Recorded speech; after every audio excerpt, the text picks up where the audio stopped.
desculpa, a Ana Moser, né, que acho que é a nossa ministra do esporte, eu peço desculpa, mas eu tenho que lhe dizer, eu preciso de, no máximo, 10 minutos para encher um estádio.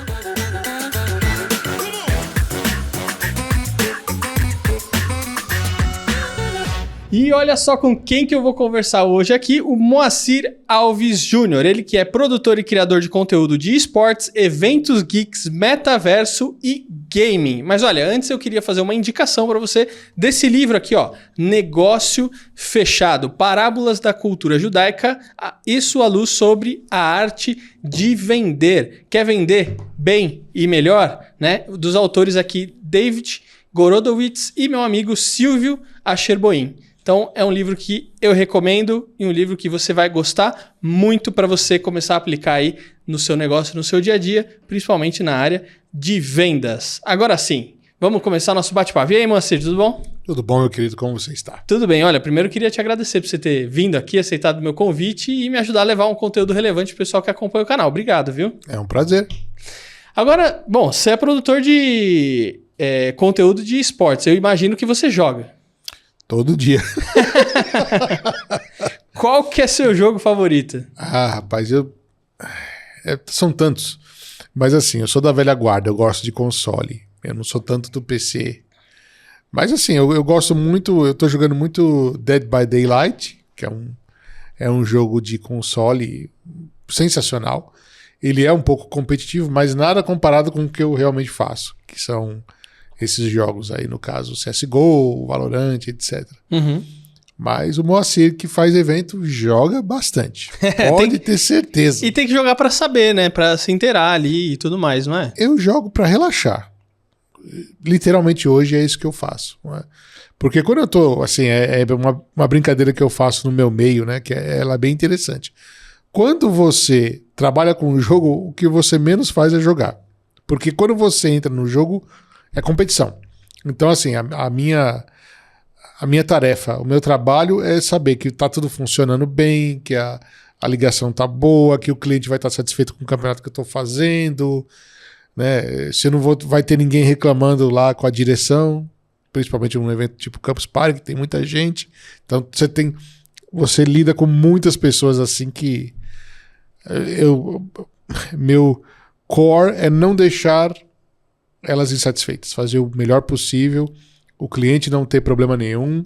Fantástico. E ter tudo certo. Agora, Moacir, sabe o que eu andei percebendo? Que, por incrível que pareça, ainda tem muita gente que não sabe o que são os esportes. Eu queria que você explicasse o que é o esporte. Vamos falar de polêmica, né? A nossa querida, esporte ou não é esporte, né? A nossa querida ministra lá falou que não é. Eu sim, resumindo, o que eu sempre brinco, né? Porque vira e mexe eu ia nesses debates, é esporte, não é, não sei o quê. Aí eu vou olhar bem para a pessoa e falar assim, aceita que dói menos. É muito simples, ele tem, o esporte eletrônico tem os 3 princípios básicos de um esporte qualquer. Ou seja, você tem um público, você tem uma premiação e você tem que ter uma equipe de alta performance, ou seja, uma equipe que treina todo dia para fazer aquilo. Independente de ser sentado, em pé, whatever, é um esporte. Por quê? Porque você tem uma competição, você tem uma premiação. E, desculpa, a Ana Moser, né, que acho que é a nossa ministra do esporte, eu peço desculpa, mas eu tenho que lhe dizer, eu preciso de, no máximo, 10 minutos para encher um estádio. Eu não preciso de muito. Eu preciso de 10, me dá 10 minutos, uma baita competição, eu vendo aquilo em 10 minutos. Como isso não é um esporte? Mas é claro que é um esporte. Ainda tem mais. Quando lá em 2016 eu fiz com a minha equipe o primeiro grande evento de CSGO, lá de Counter-Strike, o secretário do esporte na época, putz, o cara foi gente fina demais. Eu tinha 3 equipes do mundo todo. Ele forneceu para nós todas as cartas como esportista. Então, por exemplo, para ter o visto mais rápido, o pessoal da Austrália precisava dessa carta, eles receberam. o pessoal dos Estados Unidos, pessoal dessa carta, eles receberam todos os lugares que precisava visto de esportista, que é um visto que você tira em menos de um dia, foram dadas. Então, o esporte eletrônico é um esporte, independente do que os outros falam. Então, assim, eu não vou entrar na contestação não é, porque não adianta. Isso é o mesmo caso da música eletrônica no passado. Quando você tinha... Todo mundo falava que a música eletrônica não é música, etc. Aí um cidadão vai numa cidadezinha lá da Tchecoslováquia, chamada Brunn, que é uma cidadezinha que não cabe 70 mil pessoas, faz um evento chamado Tomorrowland, que tem 140 mil pessoas, e você vai dizer que aquilo não é música? O esporte é a mesma coisa. Então, assim, chega a ser lógico que ele é um esporte. Então, assim, eu acredito que com este termo que falamos aqui, se enterra a questão de ser ou não ser. Agora, Moacir, sabe o que eu tava pensando aqui? Não são todos os jogos que acabam virando um campeonato, né? Não. Tem um critério? Tem. Você tem...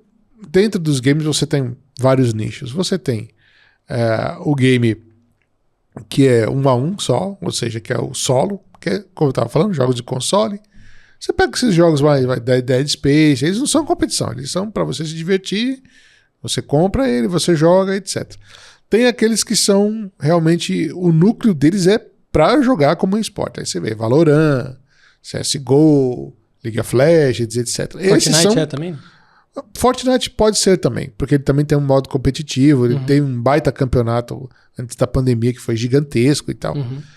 PUBG, por exemplo, também, Free Fire, são bem competitivos. Esses são focados na competição. Então você tem lá o time todo, aquela coisa toda e foca naquilo e pronto. E você tem os jogos de diversão mesmo, que eu considero esses jogos de console. Mesmo de console também tem jogo competitivo. Se você, por exemplo, pega um Destiny 2, ele é misto. Ele tem um modo história e tem um modo competitivo.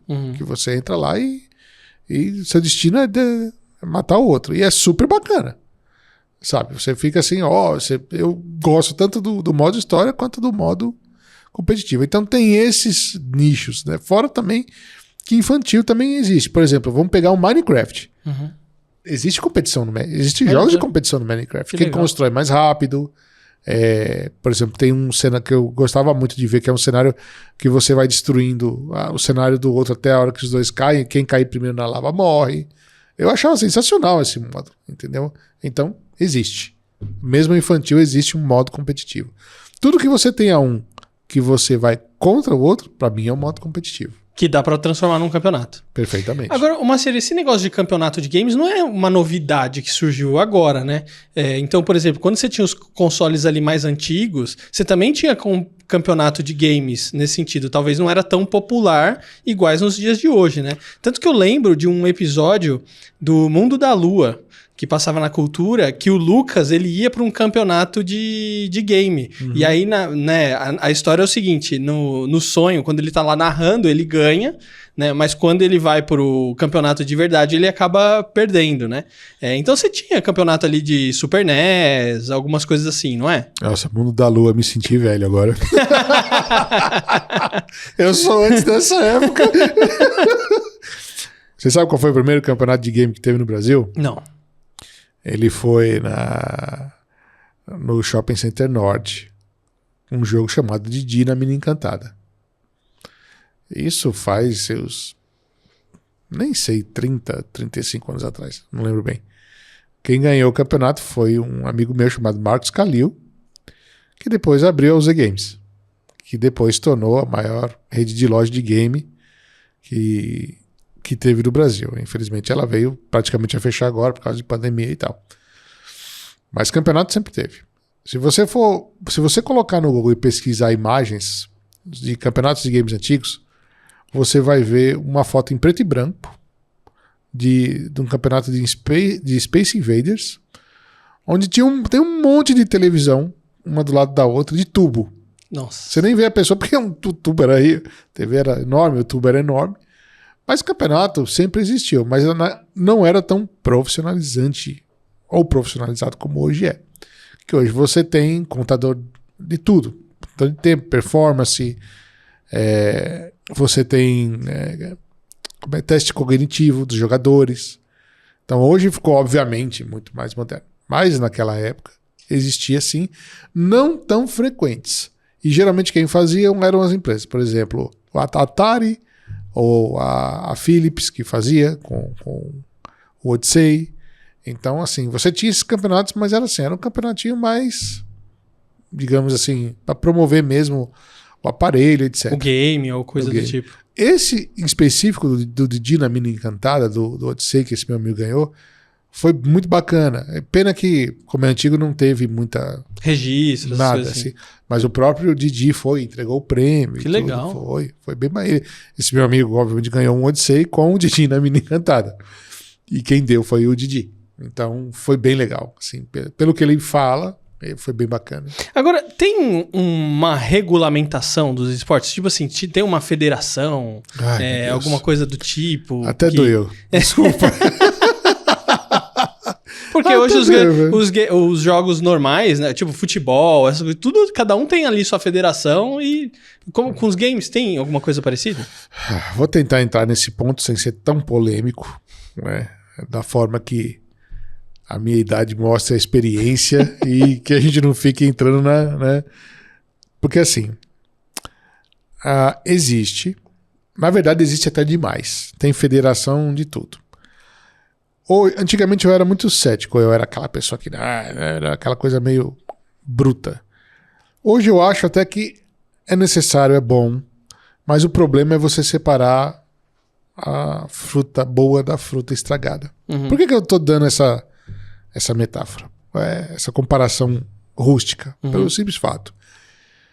A maioria das confederações e federações que nós temos hoje no Brasil, elas não pensam no que realmente é o esportista. Elas estão lá para ganhar dinheiro, ponto final. Tem umas que não. Por exemplo, eu gosto particularmente muito, eu já fui presidente de associações.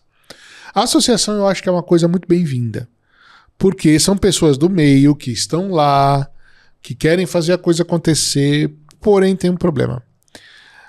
É aquela velha frase do Platão, né? Dê poder ao homem, que o resto você vai saber, né? Quando entra nessa seara de poder, ela acaba... Às vezes o cara quer se manter lá durante a vida toda, etc, etc. Então nas confederações acontece muito isso. Muito, muito, muito. E nas federações também. Porque o cara tá lá, todo mundo quer ser o presidente do 15% de Piracicaba, que é uma brincadeira que eu faço, né? Quer ser o presidente do seu próprio blog. Mas a questão é muito simples, é o poder. O poder pelo poder. Quando você realmente quer fazer algo muito legal, que você quer juntar todo mundo, você é democrático, você divide essa opinião. O que é que você pensa, o que é que você pensa, o que é que você pensa, onde a gente quer chegar, como a gente quer chegar. Ou seja, né? Quando existe uma panela... Uma centralização, né? É o que eu quero, do jeito que eu quero e como eu quero. Isso faz com que a intenção magna da confederação se perca nesse meio tempo, porque ela vira somente um jogo de interesses. Entendeu? E isso prejudica demais.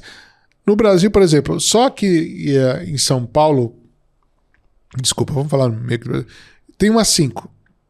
Tem a CBDEL, que ela é extremamente criticada, e com razão, até pela metodologia que ela usa e pela forma que o presidente se refere. Ele já começa com uma frase muito errada. Como é que fala? Somos o representante único máximo da categoria. Isso não existe. Quem é o representante da categoria gamer no Brasil é a comunidade. Ponto final. Não sou eu, não são eles, não são ninguém. Nós somos um instrumento da comunidade. A comunidade é que rege. Tanto é que sem a comunidade que gosta do game, não existiria Riot, não existiria CSGO com a Valve, não existiria nada. Quem rege é a comunidade. Então, quando você chega ao ponto de dizer sou a representante máxima desta categoria, primeiro você já está sendo egoísta demais. Baixa sua bola, porque a comunidade é que é. A maioria dessas federações e confederações, elas estão lá com um motivo e um simbolismo só. Pegar dinheiro do governo para fazer os eventos que eles querem, que eles fazem mal ou porcamente, desculpa porque essa é a grande verdade. E, tipo assim, eles ficam com 80% do dinheiro dado e o restante, né? Até porque você vê o estilo de como os jogadores são, como eles são tratados e por aí vai. Por exemplo, quando eu fiz esse evento de Counter-Strike, que foi a Pro League de 2016, eu saía, por exemplo, para comprar banana para um jogador. Porque o jogador queria comer a bendita da banana brasileira. Eu trouxe uma penca de banana pro cara. Ele comeu, acho que ele queria potássio, não sei. Se sentiu super satisfeito, obrigado e tal. Mas essa é a nossa missão. Fazer o evento muito bom, fazer com que o jogador se sinta bem e fazer com que a comunidade tenha a melhor experiência possível nesse sentido. As federações, confederações, esse não é o principal delas. É o Bolsa Jogador, é não sei o que, não sei das quantas. Eu não estou falando aqui que eu acho errado uma confederação, uma federação, uma associação pegar dinheiro do governo para fazer uma coisa boa. Eu não acho errado. Eu acho até que deve. Porque é obrigação do governo dar o melhor para a sua população, independente de quem foi e como for. Tá? O problema é que esse dinheiro, muitas vezes nesse tipo de coisa, não é muito bem empregado. E principalmente agora que o esporte eletrônico está em evidência, então todo governo quer fazer. Eu acabei de fazer um evento com meus parceiros em Balneário Camboriú, que foi a Paradise Arena, com dinheiro da prefeitura. Eles pagaram e a gente fez o Paradise, que foi a primeira Arena Gamer na areia da praia. Foi da praia, dentro da praia. Foi a primeira no mundo. Foi um projeto totalmente disrupto. Quem que a gente pensou em primeiro lugar? Traz as escolas. Porque aí eu vou estar atendendo a comunidade. Claro. Aí sim vale a pena. Então não sou contra, absolutamente, de forma alguma, você pegar dinheiro para fazer esse tipo de projeto. Eu sou contra confederações, federações ou whatever que seja, que queira criar regras onde beneficiam apenas eles mesmos. E que acabam fazendo uso inadequado desse recurso. Bingo. Então, por exemplo, essa CBDEL, que era mais polêmica, ela fez diversos projetos de lei onde que para você fazer o campeonato você tinha que passar por eles. Como assim? Tem uma coisa muito interessante no game. A bola tem dono, ok? Então o game é uma propriedade intelectual privada. Você não pode fazer o que você quiser. Para você fazer o seu campeonato, você tem que obrigatoriamente pedir permissão para a publisher. Se for um campeonato muito pequeno, que é mais for fun, só para o pessoal brincar, não tem problema. Não, que não vai ter mega divulgação e tal. Por exemplo, se eu tiver reunir uns amigos aqui e fizer um campeonato de Fortnite aqui dentro, beleza. Não acontece nada. Um campeonato, sei lá, colegial. Uhum. Nada que você envolva uma premiação muito grande. Quando você começa a envolver premiação, patrocínio, e aí é onde a maioria das pessoas que produzem eventos de games ou qualquer evento geek, eles não se atentam a absolutamente nada disso. Então usa imagens sem direito, coloca jogador sem termo de imagem do jogador.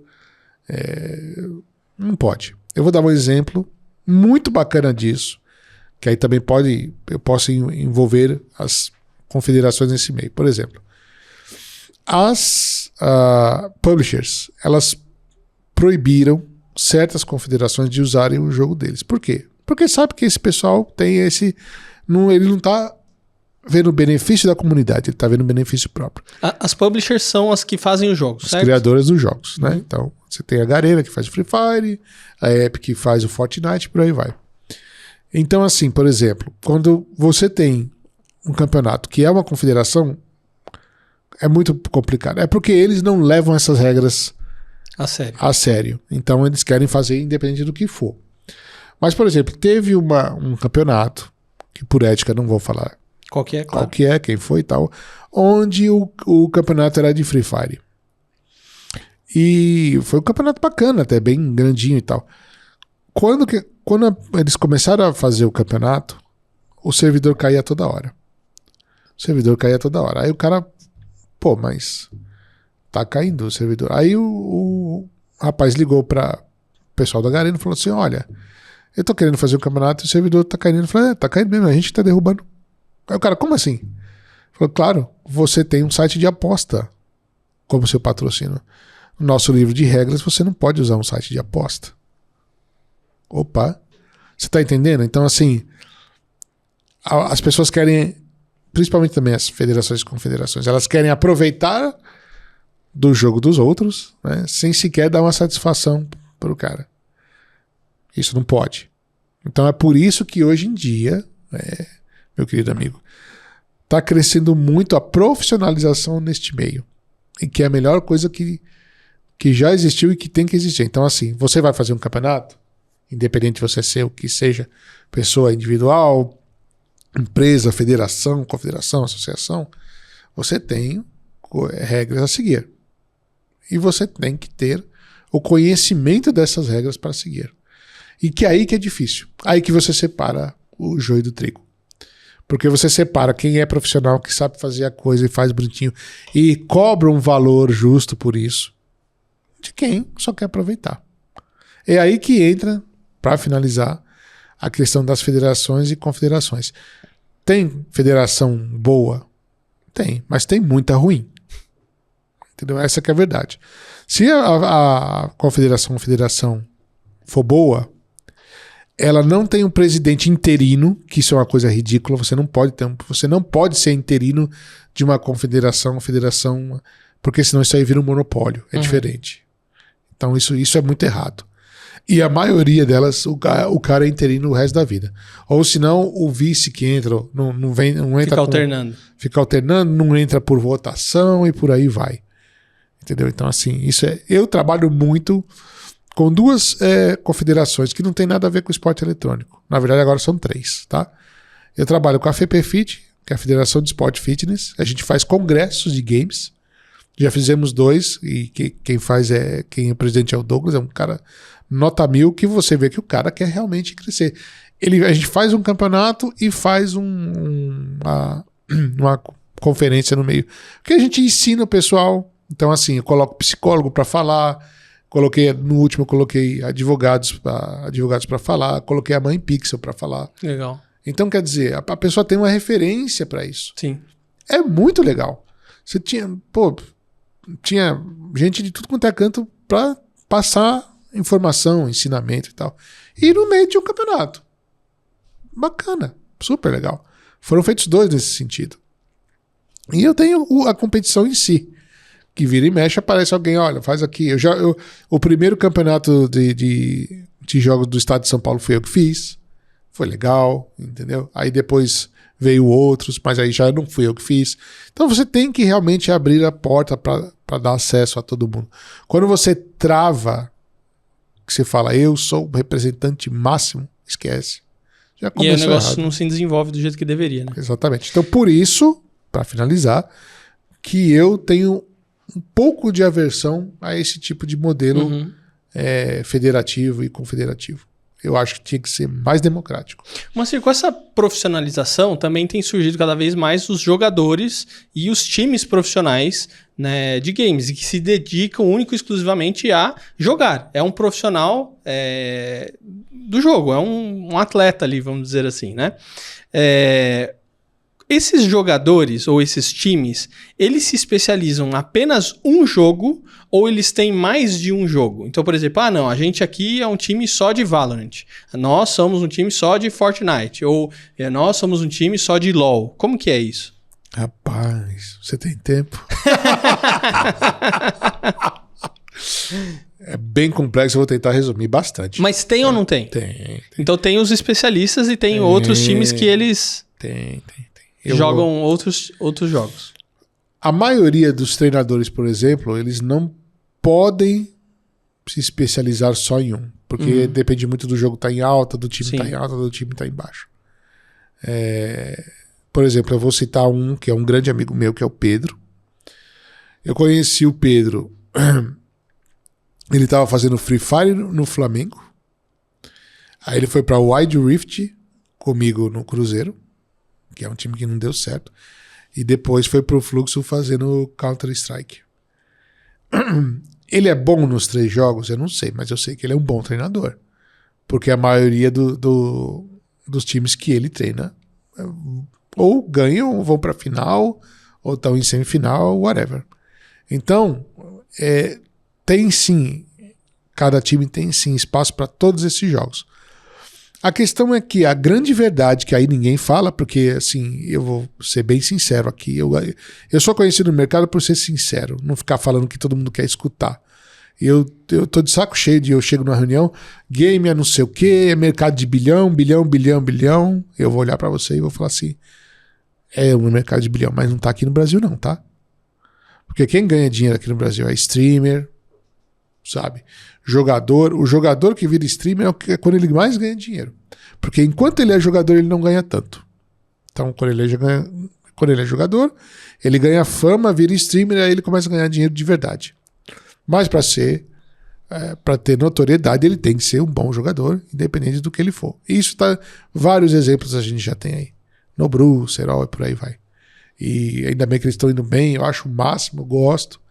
Que esses meninos viraram mais artistas do que sem jogadores, porque eles conseguem agregar muita gente, trabalhar marca. Você vê, por exemplo, uma Loud, é isso também, trabalha muito bem a marca dela. E a comunidade vai crescendo, né? Exatamente. Porque eles são os promotores disso, né? Mas qual é a base? É o game. Então, assim, você pode ter várias, uma org, né, que a gente fala, a organização ela pode ter vários times. O problema é que a grande verdade é que a gente chama muita gente, mas existe uma dificuldade das empresas que estão perante essas marcas que apoiam ou patrocinam, elas têm dificuldade de passar o que o campeonato realmente é. Por quê? Por que eu estou falando isso? Para chegar num bem comum, por exemplo. Quando você monta um time de Free Fire, uma org monta um time de Free Fire, certo? Ela vai depender do dinheiro que essa organização repassa para eles. E de patrocínio, etc. Mas patrocínio é muito difícil nesse meio. Primeiro porque tem um monte de time, toda hora surge, nasce um, morre outro, nasce um, morre outro, que é natural. Porém, as entregas desses times, elas chegam a ser pífias. Ou muitas vezes só põe meu nome aí, beleza e tal. Eu tive uma agência de marketing que a gente terminou, que era a Talent antes da pandemia, que ela ia muito bem nesse sentido, porque você apresentava como uma solução de marketing junto com esse jogador que virou influenciador. Então, o que acontecia?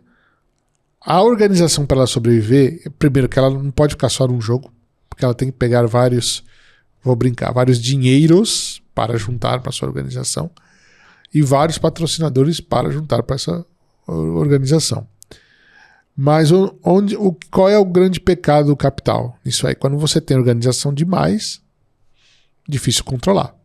Concorda comigo? Você tem lá Free Fire, Wild Rift, LoL, blá blá blá, blá blá blá, blá blá blá. Não, gerenciar tudo isso é uma loucura. Cara, é monstruoso. E você tem muitas faixas salariais nesse meio que elas são muito diferentes. Então, um cara que joga FIFA, ele vai ganhar muito menos que um cara que joga LoL ou que depois que joga Free Fire. E essa equiparação entre os salários já meio que forma um ranço dentro da organização. Então, assim, por exemplo, quando eu comecei com o Cruzeiro lá, o Cruzeiro começou com Free Fire, foi pro Wild Rift, aí começou a entrar em LoL, aí veio pra outra, ia pra outra, virou um grande bolo, né, tal. Se você tem bons patrocinadores, se você tem bons representações, dá certo. O problema é mantê-las, ou seja, manter o fluxo de caixa. E o problema maior de todas essas organizações e da grande maioria das pessoas que estão no esporte são as lideranças. As lideranças não são tão boas ou às vezes são péssimas. Então elas tratam mal o jogador. Porque eles estão lá pela grana. Bingo. Elas tratam mal o jogador. Elas tratam mal assim, tipo, elas querem passar uma imagem para o público, mas dentro delas a imagem é outra. E eu vou fazer a minha culpa. Dentro do Cruzeiro era assim.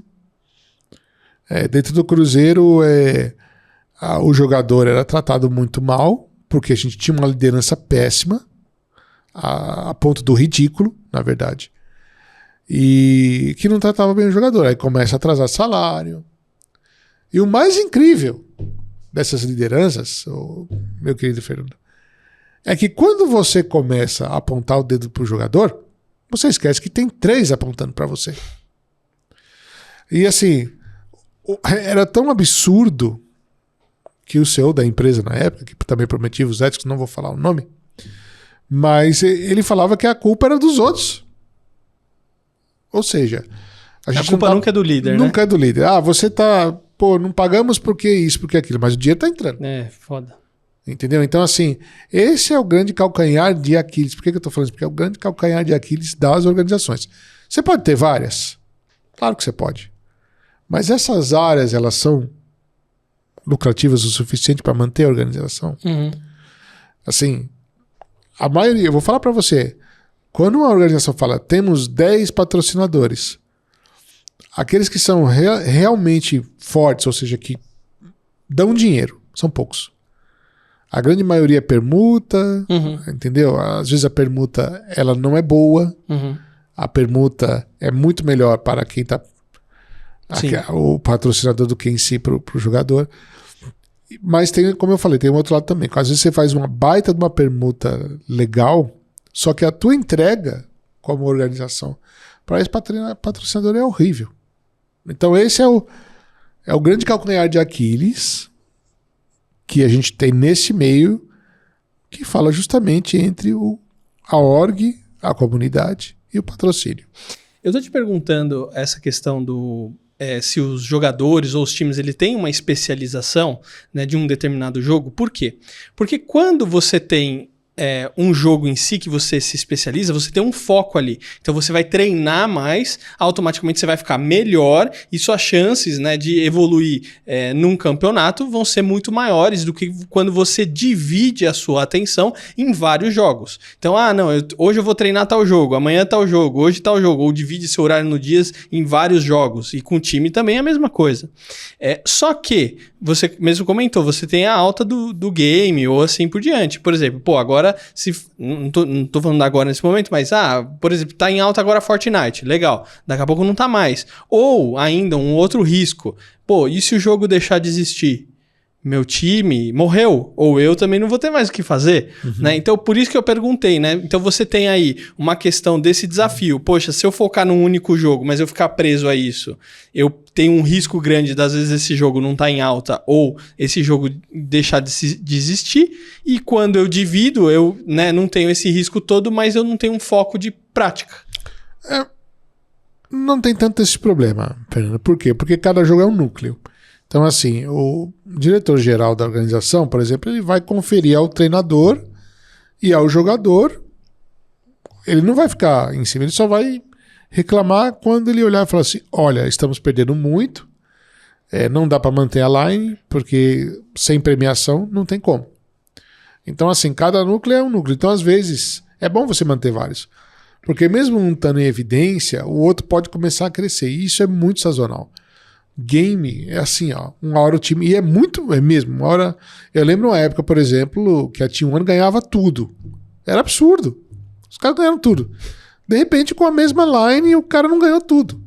O cara perdeu um, perdeu outro, aí começou a decair. Então, assim, porque o game tem um negócio muito específico. Depende muito do estado emocional do jogador, do momento em que ele está vivendo...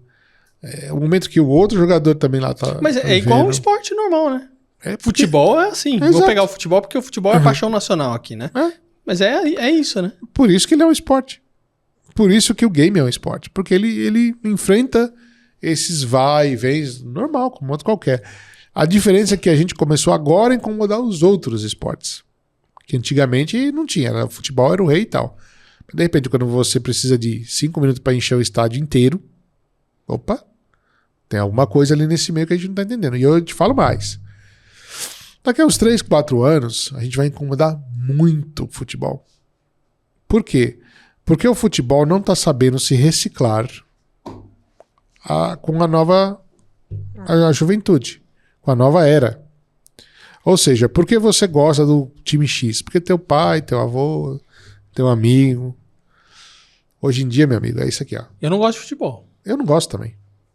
Então. Entendeu? Nunca fui um xará, mas hoje em dia... E eu comentei numa publicação no LinkedIn, o cara eu acho que não gostou muito do que eu comentei, porque na minha época, ainda, quando eu era criança, ainda tinha muitas escolinhas de futebol. Tinha um monte. Pra dar e vender. Em qualquer esquina tinha uma escolinha de futebol. E se falava muito em ser jogador de futebol. A criançada falava muito. Eu não vejo mais tanta escolinha de futebol igual tinha antes. E eu não vejo a molecada falando de ser jogador de futebol. Eu vejo a molecada falando de ser VJ, negócio de música aí, eletrônica, gamer, streamer, youtuber, tiktoker. Eu vejo a molecada falando isso. É a nova era. Então, assim, eu acho que esse momento aí que você tá falando já começou a dar uma... Já começou a dar uma cutucada. E daqui a pouco não vai ter mais jogador. Na empresa que eu comecei agora, que eu tô tendo um prazer enorme de trabalhar, que é a Compessoal, aí novamente por ética não vou falar, mas nós estamos falando com alguns times justamente para eles reciclarem essa parte mais jovem, porque eles não estão sabendo fazer isso. Então o que acontece? Antigamente você ia com a família no estádio ver o jogo e tal. Hoje em dia você vai lá no estádio, pode ser problema. Não, eu posso tomar uma cadeirada, uma pedrada na cabeça. Ser assaltado, whatever. Quando eu foi no primeiro grande evento de LoL que eu fui, que foi lá no Palmeiras, eu achei inacreditável. Assim, você via um monte de gente junta, que aí era PEN, se eu não me engano era PEN, eu não lembro bem quem era contra quem. Eu lembro que tinha PEN contra uma outra equipe. Meu amigo, você não sabia quem era do time de quem, porque tava todo mundo misturado. E o mais interessante é que do meu lado tinha um casal homossexual. E beleza. De repente chegou o pessoal da reportagem e começou a entrevistar esse casal. Aí, como ele estava do meu lado, eu escutei e eu achei aquilo incrível. Ele falou assim: estou com meu namorado no estádio de futebol vendo game. Quando eu iria vir para ver um jogo de futebol? Nunca. Primeiro porque eu iria ser ovacionado, a gente ia sofrer de preconceito, ia ser muito ruim. Aqui não, aqui... Então essa democratização do game faz dele a beleza que ele é. E eu percebi que todo grande modelo de time de futebol que quis entrar no game foi ruim ou desastroso. Eu não estou falando que isso é uma coisa que vai sempre acontecer. Mas o game, ele tem uma questão muito interessante. Ele quer entrar no meio do futebol, o futebol quer entrar no meio dele, para tentar pegar público, fazer algumas coisas em conjunto. E geralmente não é o que acontece. Então, por exemplo, eu tive também no Corinthians, o time de Brown Stars também, que estava nós, a gente que representava. Do eFootball também era nosso.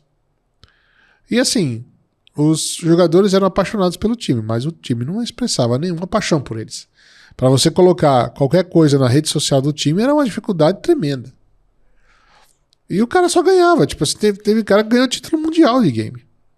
Entendeu? Corinthians ganhou no Free Fire Mundial, no Rio de Janeiro. De repente o Nobru tinha mais seguidor que o próprio time do Corinthians. Então pra que sabe? Claro.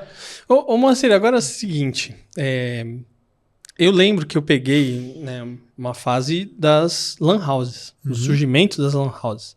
Monkey, Vega, tinha os famosos corujões, né? Que você ia lá, virava a noite jogando, levava os amigos, combinava.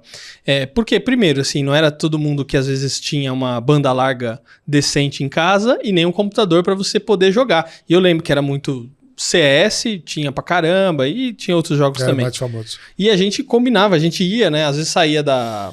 Não era sempre que a gente ia, mas às vezes a gente saía da escola, vamos na lan house. E a gente ia numa lan house e tinham várias. E também eu vi o declínio disso.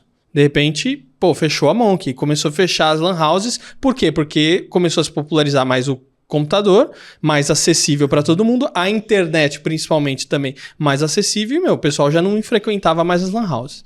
E agora eu tô vendo que, por exemplo, eu fui nos shoppings aí e comecei a ver as lan houses de novo.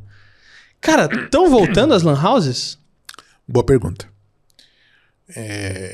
Eu trabalho com uma das melhores do Brasil hoje, que é a Champions League e a Arena Experience. Na Champions League, que é um lugar voltado bem para o futebol, você tem uma área de games, uma arena de esportes, que é feita pela eBlue, é a única no Brasil da eBlue, que a eBlue é uma empresa que só faz arena. E, inclusive, ela tem até hotéis de esporte fora do Brasil. É uma empresa chinesa baseada em Miami. E por que você coloca uma área de games dentro de um espaço de experiência de futebol? Porque ou você atrai o jovem ou você esquece, você não vai conseguir. E assim, toda vez que o pessoal entra na Champions League Arena, ela inteira é linda, ela é muito, muito bonita. Eles gastaram bem na construção do espaço. Quando o cara entra no game, ele é encantado. E o menino, o filho do cara, não sai dali. Então, é assim, as lan houses estão voltando de certa forma porque não é que elas estão meio que voltando. É necessário, com essa popularização tanto desses jogos, de espaços exclusivos para esses jogos. Mas, no caso dos shoppings, tem um agravante. O shopping está perdendo o público e muito. Depois da pandemia, muita coisa mudou. Então, por exemplo, eu fui ver Avatar no shopping, peguei um shopping que era quase impossível de entrar, porque eles têm a sala IMAX, uma sala linda, maravilhosa, som X, imagem Y. E antigamente eu tinha que comprar com uma semana de antecedência o ingresso. Eu fui lá no shopping, comprei no dia e ainda tinha espaço na sala. Então, assim, as compras online, a vida que mudou tudo para online, mudou totalmente a referência. A pandemia mudou totalmente a referência. E os shoppings começaram a esvaziar. E eles precisam de atrações para trazer público para esse shopping. Esse shopping especial que eu trabalho com a Champions League Arena é um shopping muito novo, é o parque da cidade. E é um shopping, você entra lá, não tem quase loja. Mas você tem experiência. Aí você tem lá o restaurante Vassoura Quebrada, lá, que é brincando que é o do Harry Potter. Você tem a Champions League Arena, você vai ter uma loja da NBA, você vai ter o japonês gastronômico lá, que diz que é um dos melhores. Então, assim, os shoppings eles estão começando a voltar para a experiência.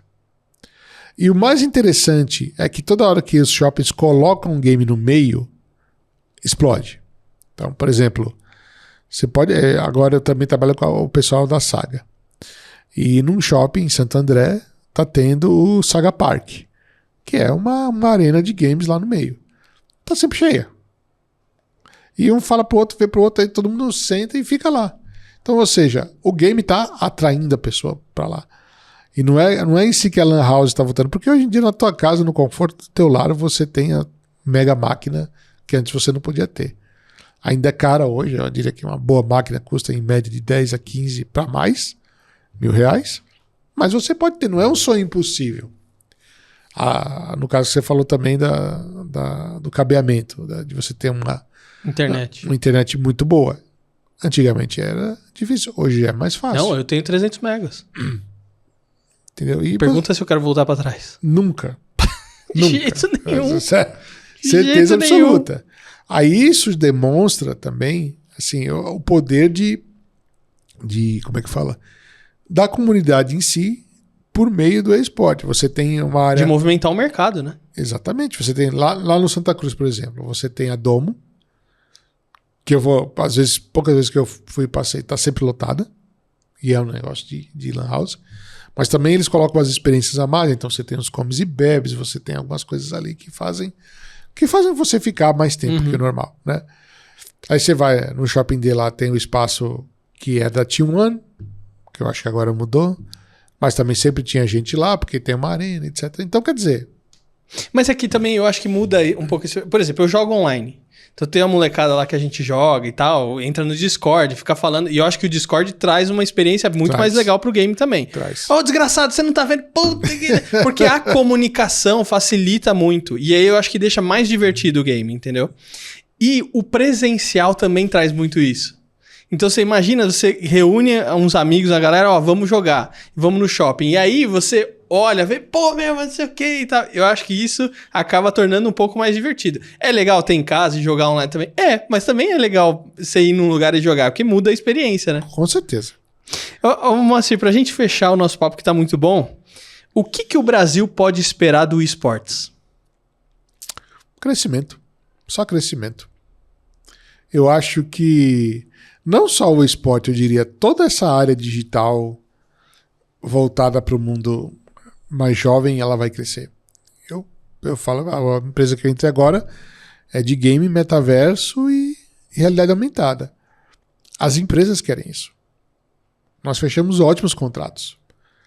Por quê? Porque eles têm que entrar neste mundo. Então, por exemplo, antigamente você, para visitar uma loja XPTO, você precisava ir lá. Hoje a gente monta essa loja no Roblox. E a molecada pira. Entendeu? Então, tivemos, novamente por motivos éticos, não vou falar empresa, mas a gente fizemos os modelos de tênis que nós criamos desse mundo virtual e colocamos para o pessoal, porque você colocava o celular assim, né, e você já vê o tênis no seu pé. Uhum. Os 3 tênis que o pessoal mais viu virtualmente, o que aconteceu? Virou tênis real. E foram os mais vendidos da loja. Entendeu? Então, assim, o esporte, como toda essa área digital, ela está crescendo e cresce rápido. Por quê? Porque eu adoro a mãe e o pai. Quando eles estão no restaurante, que o filho começa, tome meu filho, o celular. Aí, tchum. Pronto. Aí o menino já começa... Aí não para mais. Porque é dinâmico, é colorido, tem som, tem isso, tem aquilo, tem comunidade. Então a tendência é só crescer, crescer, crescer. O problema que eu vejo hoje, sinceramente, por exemplo, o Brasil, ele é o segundo ou terceiro lugar. Ele fica, né, entre segundo e terceiro lugar, a maior audiência de esportes do mundo. Isso é fato. O brasileiro realmente... Agora, o problema é que nosso poder aquisitivo é muito baixo. Então, e também o nosso governo não ajuda em nada. Se ele não atrapalhasse, seria bom. Isso é verdade. Muito ajuda quem não atrapalha. Se pelo menos ele não atrapalhasse, seria bom. Mas são eternas discussões, como a gente fala, se é esporte, se não é. E que não leva a lugar nenhum também. Né? Não leva a lugar nenhum. Então, assim, pro pai que é mais conservador, pra mãe que é mais conservadora, quando ele olha esse tipo de discussão, ele fala, putz, será que meu filho não tá entrando na roubada? Eu vou investir nele. Mas, assim, tem um monte de cursos que tá chegando de esportes. Então, assim, a própria Escola Saga, que é uma escola que é tradicional nesse meio, ela já tá olhando para esse mundo, entendeu? Eles me contrataram para eu falar, olha, vamos por esse lado, isso que... E eles já estão olhando com bastante carinho isso, então já tem muita coisa sendo criada que eu não posso falar, mas nesse direcionamento está sendo feito um baita trabalho legal. A tendência é dominar tudo, entendeu? Então, assim, no futuro, meu querido, eu não gostaria de ser tanto assim, mas eu vou dizer que é o que vai acontecer. Por exemplo, eu estava na Alemanha há uns 3 meses atrás, onde até a tua academia tem que ser dentro da tua casa. Entendeu? Aí o cara põe a bicicleta, coloca uma câmera, tem um professor ali, e você tá na motinho do metaverso, toda futurística, com 10 amigos seus lá, 10 pessoas que fazem rodando, né?